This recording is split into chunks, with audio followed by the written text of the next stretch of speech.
بسم اللہ الرحمن الرحیم۔ ایک پھول کھلتے وقت کبھی بھی دوسرے پھول سے مقابلہ نہیں کرتا، بس پھول کھلتے ہیں اور خوشبو بکھیرتے ہیں۔ ہم انسانوں کو بھی ان سے سبق سیکھ لینا چاہیے۔ معافی کا مطلب گلے لگانا نہیں، بلکہ یہ عہد ہے کہ جو اذیت اس نے مجھے دی ہے وہ میں نے اس کو نہیں دینی۔ بھروسہ وہ نازک شیشہ ہے جو ایک مرتبہ ٹوٹ جائے تو پھر کبھی نہیں جڑتا، اور اگر جڑ بھی جائے تو چہرے دو ہی نظر آتے ہیں۔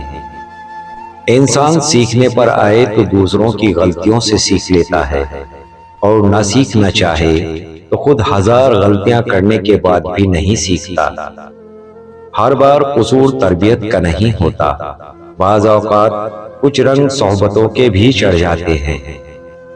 کبھی نہیں سنا کہ انسان کو عاجزی لے ڈوبی، انسان کو ہمیشہ اس کا تکبر لے ڈوبتا ہے۔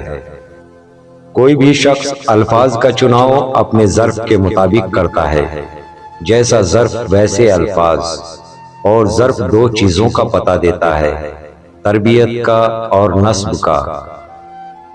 پریشان رہنے سے بہتر ہے کہ کوئی مصروفیت تلاش کر لے اور کوئی ذمہ داری قبول کر لے، کیونکہ مصروف انسان کم پریشان ہوتا ہے۔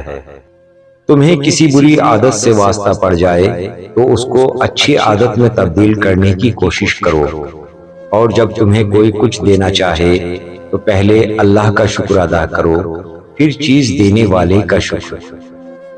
محبت انسان کو ہو ہی جاتی ہے، لیکن محبت کی منزل سڑک پار اور ہوٹل نہیں ہوتے، بلکہ نکاح، عزت اور گھر کی چار دیواری ہوتی ہے۔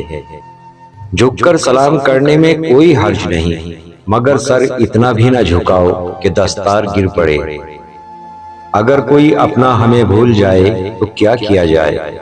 فرمایا کوئی اپنا ہو تو کبھی نہیں بھولتا، اور جو بھول جائے وہ اپنا نہیں ہوتا۔